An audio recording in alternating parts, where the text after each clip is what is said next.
నమస్తే, welcome to meta news. ఇక మ్యాటర్లోకి వచ్చేస్తే 2024 కృష్ణా జిల్లా నేతల్లో జోష్ నింపిందనే చెప్పాలి. ఎందుకంటే 2019 ఎన్నికల్లో ఎదురైన అనుభవాల నుంచి వారు పాఠాలు నేర్చుకున్నారు. అధినేత ఆశయాలకు అనుగుణంగా జిల్లా నేతలు పగడ్బందీగా వ్యూహంతో ముందుకెళ్లారు. దీంతో 2024 ఎన్నికల్లో వైసీపీ అధినేత జగన్కు చావు దెబ్బ తగిలిందనే చెప్పాలి. 2024 ఎన్నికల్లో ఎన్టీఆర్ జిల్లాలో కూటమి క్లీన్ స్వీప్ చేసింది. అయితే టీడీపీ బీసీ నాయకుల్లో అసంతృప్తి మాత్రం పెరిగిపోతుంది. త్యాగమూర్తిలా తాము పదవుల కోసం కాకుండా పార్టీ కోసం పనిచేశామని, ఏడాది దగ్గర పడుతున్నా తమకు గుర్తింపు దక్కలేదనే ఆవేదన వాళ్ళు చాలా స్పష్టంగా కనిపిస్తుంది. ఎన్టీఆర్ జిల్లాలో కూటమి నుంచి మంచి విజయాన్ని సాధించిన పదవుల విషయంలో వారికి అన్యాయం జరుగుతున్నట్టున్నారు. అధిష్టానానికి చెప్పలేక, అలాగని కుదురుగా ఉండలేక లోపల రగిలిపోతున్నారు. అధికారంలో ఉన్నా సరే తమను పట్టించుకోవటం లేదనే భావన వారిలో చాలా స్పష్టంగా కనిపిస్తుంది. ఎన్టీఆర్ జిల్లాలో తెలుగుదేశం పార్టీ బీసీ నేతలు పదవుల కోసం చాలా ఎదురు చూస్తున్నారు. అధినేత బుజ్జగింపులు వారిని సమాధానపరచడం లేదు. 2024 ఎన్నికల్లో జిల్లాలో మొత్తం 7 అసెంబ్లీ, 1 ఎంపీ సీటు కూటమి ఖాతాలో పడ్డాయి. 2019 ఎన్నికల్లో ఇక్కడ 1 ఎంపీ సీటు, 1 ఎమ్మెల్యే సీటు మాత్రమే గెలిచిన టీడీపీకి 2024కి వచ్చేసరికి మిత్రపక్షాలతో కలిసి మొత్తం క్లీన్ స్వీప్ చేసింది. ఎన్నికల సమయంలో పొత్తుల కారణంగా అనేక చోట్ల 3 పార్టీ నేతలు చాలా ఇబ్బందులు పడ్డారు.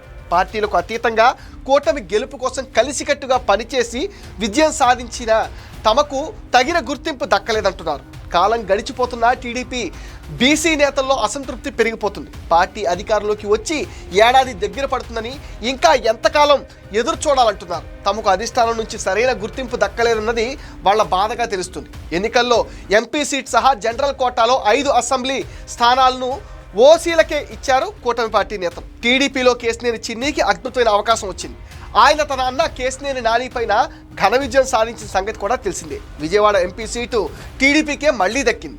మిగతా రిజర్వ్డ్ 2 సీట్లు ఎస్సీ ఎస్టీలకు దక్కాయి. కానీ బీసీలకు 1 సీటు కూడా ఇవ్వలేదు కూటమి పార్టీలు.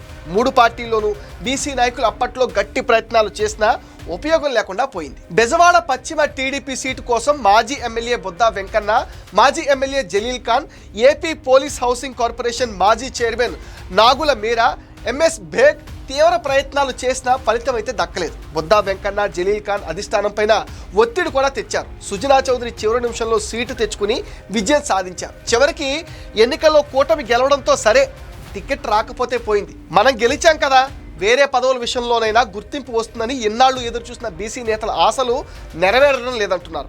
2024 ఎన్నికల్లో టికెట్ కోసం ఎదురు చూసిన నెట్టం రఘురామకి ఎట్టకేలకు పదవి లభించింది. కృష్ణా జిల్లా సహకార బ్యాంక్ చైర్మన్గా విజయవాడ పార్లమెంట్ టీడీపీ అధ్యక్షుడు నెట్టం రఘురామ్ను నియమించారు. నామినేటెడ్ పదవుల్లో భర్తీలో ఆయన నిరీక్షణ ఫలితం లభించింది. సుదీర్ఘ రాజకీయ అనుభవం, వివాదాలకు దూరంగా ఉండటం, సమర్థనీయతతో పాటు ముక్కుసూటిగా వ్యవహరించే వ్యక్తిత్వం కావడం, చంద్రబాబుతో ఉన్న అనుబంధం గత సార్వత్రిక ఎన్నికల్లో ఉమ్మడి కృష్ణా జిల్లాకు విజయం చేకూర్చడంలో కీలక పాత్ర పోషించినందుకే నెట్టంను ఈ పదవి వరించింది. ఎల్ఎంబి బ్యాంక్ డైరెక్టర్గా రాజకీయ ప్రస్థానాన్ని ప్రారంభించిన ఆయన 1985లో జగ్గైపేట నుంచి పిన్న వయసులోనే ఎమ్మెల్యేగా గెలుపొందారు. ఆ తర్వాత 1989లో కాంగ్రెస్ ప్రభంజనంలోనూ విజయం సాధించారు. 1994లో వరుసగా 3 సార్లు విజయం సాధించి జగ్గైపేట నుంచి హ్యాట్రిక్ ఎమ్మెల్యేగా రికార్డు కూడా క్రియేట్ చేశారు. కమ్యూనిస్టులు, కాంగ్రెస్ కంచుకోటగా ఉన్న జగ్గైపేటలో టీడీపీకి గట్టి పునాది వేశారు. 1996లో కొంతకాలం మద్య నిషేధం, ఎక్సైజ్ శాఖ మంత్రిగా పనిచేశారు. జగ్గైపేట నుంచి తొలిసారి క్యాబినెట్లో చోటు దక్కించుకున్న నేతగా రికార్డు సాధించారు. 1999, 2004 అసెంబ్లీ ఎన్నికల్లో ఓటమి చెందిన ఆయన ప్రస్తుతం ఎమ్మెల్యే శ్రీరామ్ తాతయ్యను రంగంలోకి దింపారు. 2014 ఎన్నికల్లో తాతయ్య విజయానికి నెట్టం రఘురామ్ ఎంతగానో కృషి చేశారు. 2019 ఎన్నికల తరువాత విజయవాడ పార్లమెంట్ టీడీపీ అధ్యక్షుడిగా నెట్టం బాధ్యతలు చేపట్టి పార్టీని మరింత బలోపేతం చేశారు. 2024 ఎన్నికల్లో జిల్లాలోని అన్ని స్థానాల్లో కూటమికి తిరుగులేని ఆధిపత్యం లభించడంలో ఆయన కీలక పాత్ర పోషించారు.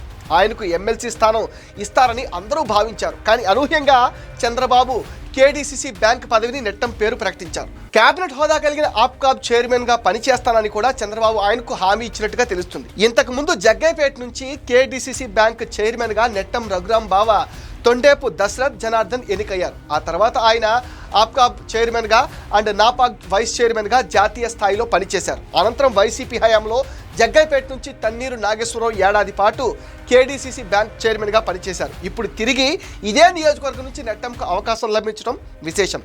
పార్టీ గెలిచిన తర్వాత ఖరారు చేసిన ఎమ్మెల్సీ స్థానాల్లో కూడా బీసీలకు సీటు ఇవ్వలేదు. కనీసం నామినేటెడ్ పదవుల్లోనైనా ప్రాధాన్యత ఇస్తారని భావిస్తే నెట్టం రఘురామ్కి పదవి లభించింది. తాజాగా డీసీసీబీ పోస్టుని కూడా ఓ ఓసీ నేతకు కేటాయించారు. అధిష్టానం మాత్రం పార్టీ కోసం పనిచేసిన ప్రతి ఒక్కరిని గుర్తిస్తామని, సమయం సందర్భం బట్టి అవకాశం కల్పిస్తామని చెప్తుంది. చంద్రబాబుపై నమ్మకం పెట్టుకుని పనిచేయాలంటుంది. రాబోయే రోజుల్లో దేవినేని ఉమకు, వంగవీటి రాధా, జలీల్ ఖాన్, బొద్దా వెంకన్న లాంటి నేతలకు కూడా మంచి రోజులు వస్తాయని కూడా అంటున్నారు.